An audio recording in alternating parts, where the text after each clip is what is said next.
ನಮಸ್ಕಾರ ಫ್ರೆಂಡ್ಸ್ ಎಲ್ಲ ಹೆಂಗದ್ರಿ. ನಾನಂತ ಅಗ್ದಿ ಮಸ್ತ್ ಅಂದ್ರೆ ಮಸ್ತ್ ಅದನ್ನು ನಾನು ಇವತ್ತು ಸಿಂಪಲ್ಲಾಗಿ ನಮ್ಮ ಉತ್ತರ ಕರ್ನಾಟಕ ಸ್ಪೆಷಲ್ ಪಲ್ಯಗಳಲ್ಲಿ ಎಣ್ಗಾಯಿ ಪಲ್ಯ ತಂದಿದ್ದೀನಿ. ಯಾವ ಎಣ್ಗಾಯಿ ಪಲ್ಯ ಅಂದರೆ ಇದು ಗುಂಡು ಸೌತೆಕಾಯಿ ಎಣ್ಗಾಯಿ ಪಲ್ಯ. ಇದ ನೋಡ್ರಿ ಗುಂಡು ಸೌತೆಕಾಯಿ.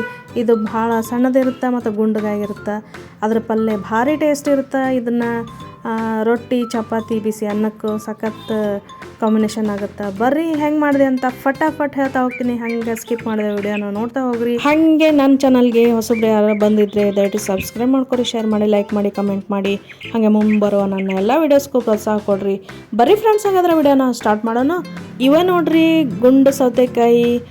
ನಾವು ಹೇಳೋದು ಇದಕ್ಕೆ ಗುಳ್ಗಾಯಿ ಅಂತಂದು ಅಂತೀವಿ. ನಿಮಗೆ ಗೊತ್ತಾಗಲಿ ಅಂತ ಗುಂಡು ಸೌತೆಕಾಯಿ ಅಂದೆ. ಇದನ್ನು ನಾನು ಈ ಥರ ಹೆಚ್ಚಿಟ್ಕೊಂಡಿನಿ. ಅಂದ್ರೆ ಪ್ಲಸ್ ಮಾರ್ಕ್ನಾಗ ಮಸಾಲೆ ಎಲ್ಲ ತುಂಬ್ಕೋಬೇಕಲ್ಲ, ಅದಕ್ಕೆ ಈ ಥರ ಹೆಚ್ಚಿಟ್ಕೊಂಡಿನಿ. ನಾನು ಇದೊಂದು ಪಾವು ಕೆ ಜಿ ತೊಗೊಂಡಿನಿ. ಪಾವು ಕೆ ಜಿ ಅಂದರೆ 1/4 kg ತೊಗೊಂಡಿನಿ. ಅದಕ್ಕೆ ದೊಡ್ಡ 2 ಉಳ್ಳಾಗಡ್ಡಿ ತೊಗೊಂಡಿನಿ. ಅವನು ಈ ಥರ ಸ್ಲೈಸ್ ಸಣ್ಣಗೆ ಹೆಚ್ಚಿಟ್ಕೊಂಡಿನಿ. ಹಂಗೆ ಒಂದು 4-5 ಮೆಣಸಿನ್ಕಾಯಿ ತೊಗೊಂಡಿನಿ. ನಿಮಗೆ ಬೇಕಂದ್ರೆ ಜಾಸ್ತಿ ಬೇಕಂದ್ರೆ ಹೆಚ್ಚು ಕಮ್ಮಿ ಮಾಡ್ಕೊರಿ. ಮತ್ತು ಸ್ವಲ್ಪ ಕೊತ್ತಂಬರಿ ತೊಗೊಂಡಿನಿ. ಹಂಗೆ ಒಂದು ಬೆಳ್ಳುಳ್ಳಿನೂ ಸುಲಿದಿಟ್ಕೊಂಡಿನಿ. ಈಗ ಇದನ್ನು ಮಸಾಲ ಮಾಡ್ಕೋಬೇಕಲ್ರಿ, ಅದಕ್ಕೆ ನಾನು ಒಂದು ಬಾಣಲೆ ಒಳಗೆ ಉಳ್ಳಾಗಡ್ಡಿ ಎಲ್ಲನೂ ಹಾಕ್ಕೊಂಡೆ. ಹಂಗೆ ನೋಡ್ರಿ ಈಗೆಲ್ಲ ಮಸಾಲೆ ಏನೇನು ಹಾಕ್ಕೋಬೇಕಂತ ಹೇಳ್ತೀನಿ. ಇದಕ್ಕೊಂದು 2 ಸ್ಪೂನಷ್ಟು ಎಣ್ಣೆ ಹಾಕ್ಕೊಂಡೆ. ಆಮೇಲೆ ಮೆಣಸಿನ್ಕಾಯಿ ಈ ಥರ ಸಣ್ಣದಾಗಿ ಕಟ್ ಮಾಡಿ ಹಾಕ್ಕೊಂಡೆ.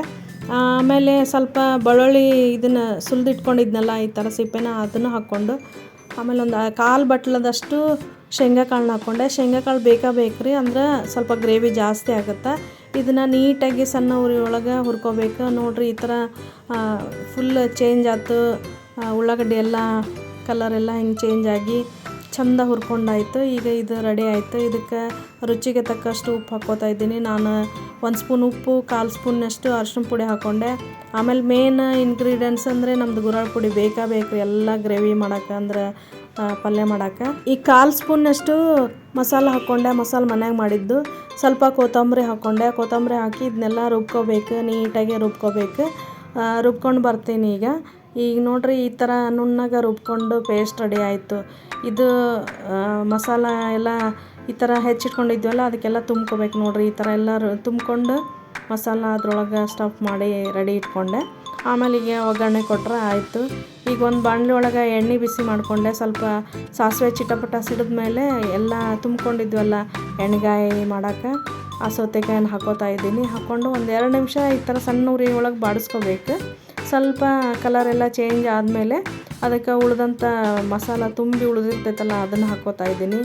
ಆಮೇಲೆ ಜಾರಿಗೆ ಸ್ವಲ್ಪ ನೀರು ಹಾಕ್ಕೊಂಡು ಅದನ್ನು ಒಂದು ಅರ್ಧ ಗ್ಲಾಸ್ನಷ್ಟು ನೀರು ಹಾಕ್ಕೊಂಡೆ. ಅಂದ್ರೆ ಸ್ವಲ್ಪ ಸೌತೆಕಾಯಿ ಎಲ್ಲ ಕುದಿಬೇಕಲ್ಲ, ಹಾಗಾಗಿ ನೀರು ಹಾಕ್ಕೊಂಡು ನೀಟಾಗೆ ಕೈ ಆಡಿಸಿ ಒಂದು 5-6 ನಿಮಿಷ ಮುಚ್ಚಿ ಬೇಯಿಸೋಕಿಡ್ಬೇಕು.